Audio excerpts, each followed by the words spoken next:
यार मुझसे नहीं होगा, इस बार तो श्योर मैं फेल हो जाऊंगा। इतने सारे टफ टॉपिक्स किसी तरह से याद भी कर लेता हूँ तो थोड़ी देर में फिर भूल जाता हूँ। कुछ नहीं होने वाला मेरा। जब प्रॉब्लम है मेमोराइजिंग पावर का, तो क्यों ना इसका सोल्यूशन किसी मेमोरी चैंपियन से सीखा जाए। जोशुआ फोर्ड, जो कि एक जर्नलिस्ट हुआ करते थे, 2006 में वन डेक ऑफ 52 कार्ड सिर्फ 1 मिनट 40 सेकंड के अंदर मेमोराइज करके एक न्यू रिकॉर्ड के साथ यूएस मेमोरी चैंपियनशिप जीतने में कामयाब हुए थे। आज मैं आपके साथ उनका book moon walking with Einstein से कुछ ऐसे स्मार्ट आइडियाज शेयर करने वाला हूँ जिससे कि आप एग्जाम्स के लिए हार्ड मेमोराइजिंग टेक्निक्स नहीं बल्कि स्मार्ट मेमोराइजिंग टेक्निक्स यूज कर सको। तो चलिए शुरू करते हैं। Smart idea 1, baker baker. दो सिचुएशन इमेजिन कीजिए। एक में मैं आपको किसी से मिला के कहता हूँ, भाई इनसे मिलिए, इनका नाम है मिस्टर बेकर। दूसरे में मैं आपको किसी दूसरे इंसान से मिला के कहता हूँ, भाई इनसे मिलिए, ये एक बेकर है, मतलब बेकरी का काम करते हैं। अब 2-3 दिन बाद अगर मैं आपको दोबारा फिर उस पहले वाले आदमी से मिलवाऊं और आपसे पूछूं, भाई इन्हें आप पहचानते हो?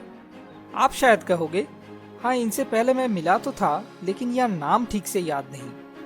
वही अगर दूसरे वाले आदमी से 2-3 दिन बाद दोबारा मिलवाऊं और आपसे वही सेम सवाल पूछूं, भाई इन्हें आप पहचानते हो?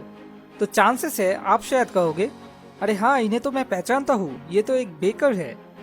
तो ऐसा क्यों है कि एक ही वर्ड बेकर जब एक नाम के तौर पे याद रखना है तब हमें याद नहीं रहता है, लेकिन जब ऑक्यूपेशन के तौर पे याद रखना है तब याद हो जाता है?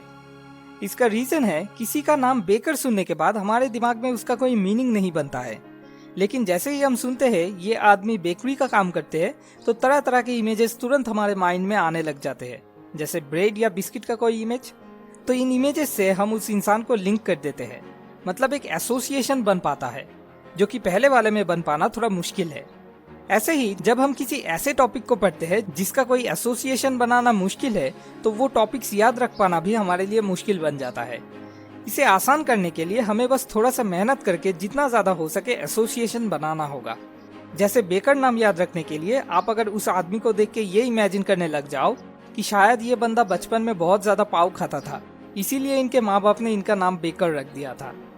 इससे क्या होगा, उस आदमी के नाम के साथ एक इमोशन एसोसिएट हो जाएगा, जिसे उस आदमी को देखते ही ये स्टोरी आपको याद आ जाएगा और आप आसानी से उनका नाम याद कर पाओगे। Smart idea 2, chunking.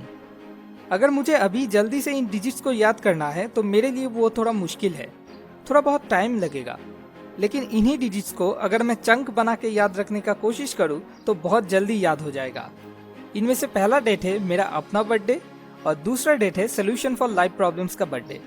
देखो कितना आसानी से मुझे ये 16 रैंडम डिजिट्स याद हो गए, जबकि ह्यूमन ब्रेन की नॉर्मल कैपेसिटी है एट ए टाइम 7 ± 2 वर्ड्स याद रख पाना।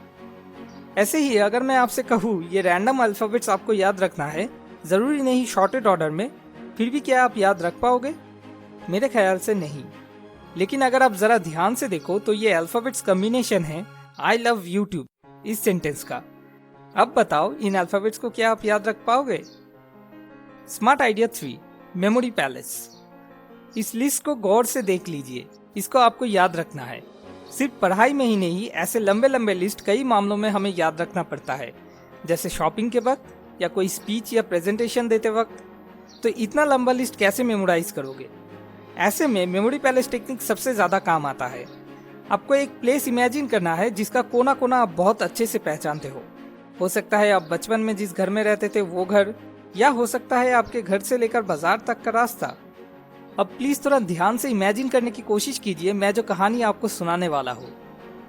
एक दिन आप बाजार से घर वापस आ रहे हो और रास्ते में आते वक्त आखिरी मोड़ पे आपने देखा 2 बड़े बड़े लोग, और कुछ नहीं सिर्फ बच्चों के हाफ पैंट्स पहन के हंसते हंसते भाग के साइड से निकल गए। आपको ये देख के बड़ा अजीब लगा। फिर जब आप घर के दरवाजे तक पहुंचे तो आपने देखा 2 बड़े बड़े साइज के टमाटर किसी ने आपके दरवाजे पर फेंका है। अभी भी उन टमाटर के कुछ हिस्से दरवाजे के ऊपर लगे हुए हैं। आपने सोचा जरूर ये उन दोनों हाफ पैंट मैन का काम होगा। आपने गुस्से से अपने दरवाजे को खोला और खोलते ही आपने देखा आपके सोफे पे बैठ के सनी लियोनी 1 डजन केला खा रही है। अब ये शायद किसी को थोड़ा बुरा लगे, लेकिन चीजें जितना ज्यादा वायलेंट एंड ऑड होगा उतना अच्छे से आपको याद रहेगा। हाँ तो आगे बढ़ते हैं। फिर आपने सोचा यार हो क्या रहा है, और आप सीढ़ी से ऊपर चढ़ने लगे और वहां पे आपने देखा हर एक सीढ़ी के ऊपर अजीब तरीके से किसी ने एक एक करके रसगुल्ला दे रखा है। और सीढ़ी चढ़ते वक्त आपके पैर में उन रसगुल्ला के रस लग गए, तो आप सीढ़ी से ऊपर उठ के तुरंत अपना पैर धोने के लिए बाथरूम में गए। वहां आपने देखा एक बहुत बड़ी छिपकली आपका साबुन खा रही है, तो आपने काला हिट लिया और स्प्रे करके उस छिपकली को किसी तरह से भगाया। लेकिन आपको इतना घिन आ गया, आप उस साबुन को हाथ तक नहीं लगाए, आपने टॉयलेट क्लीनर से ही अपना पैर धो लिया। फिर आप टॉवल लेने गए और देखा आपकी वाइफ पहले से ही वो टॉवल पहन के खाना पका रही थी। तो आप देखने गए, इतनी भी क्या जल्दी थी कि टॉवल पहन के ही खाना पकाने लग गई। तो आपने देखा वो कढ़ाई में कुछ अंडे लेके बिना पानी के उन अंडों को उबालने की कोशिश कर रही थी। ऐसे में उन अंडों से चिकन के बदले डायरेक्ट बड़े बड़े 2 मछली निकले और वो मछली तुरंत साइड में बेसिन में जंप करके नाली में चले गए। और ये सीन देख के साइड में रखे हुए मूली और गाजर जोर जोर से हंसने लगे। तो उनको चुप कराने के लिए आपने उन दोनों को 2 कैडबरी दिया खाने के लिए, और फिर इन सबसे तंग आके आपने फ्रिज से पेप्सी निकाला और पेप्सी था इसलिए पी गए। लेकिन पता नहीं उस पेप्सी में क्या था, वो पीते ही आपको नशा हो गया और आपको नींद आने लगा। तो आपने एक बड़ा सा कुशन लेके जिसके ऊपर लिखा था सोना मना है, उसी के ऊपर सो गए। अब इस वीडियो को पॉज कीजिए और कोशिश करके देखिए इन 15 आइटम्स में से कितने आइटम्स आप याद कर पाओ। और हाँ, हमें भी कमेंट करके जरूर बताना। अब इन सारे टेक्निक्स को अगर मैं समराइज करूँ तो की पॉइंट्स है, हमारा माइंड वर्ड्स में नहीं पिक्चर्स में सोचता है।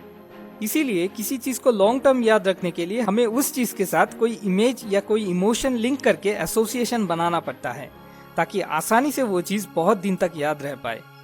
आपको शायद सुनने में थोड़ा अजीब लगे, लेकिन ये सारे टेक्निक्स एंशिएंट है, जो 2500 साल पहले ग्रीस में इन्वेंट किया गया था। क्योंकि तब कोई लिखने का तरीका नहीं था, तो वो लोग ह्यूमन मेमोरी के ऊपर ही ज्यादा डिपेंडेंट थे। लेकिन आज कंप्यूटर, स्मार्टफोन, गूगल, इन सब टेक्नोलॉजी के वजह से हम में से ज्यादातर लोग अपने मेमोरी पावर पे इतना सा भी ध्यान नहीं देते हैं। जैसे सॉक्रेट्स ने कहा था, राइटिंग विल मेक पीपल डम। क्या मेमोरी पावर सिर्फ एग्जाम्स में अच्छे मार्क्स लाने के लिए ही काम आते हैं? बिल्कुल नहीं। इनफैक्ट हम जो भी है वो पूरी तरह से हमारी मेमोरी की वजह से ही है।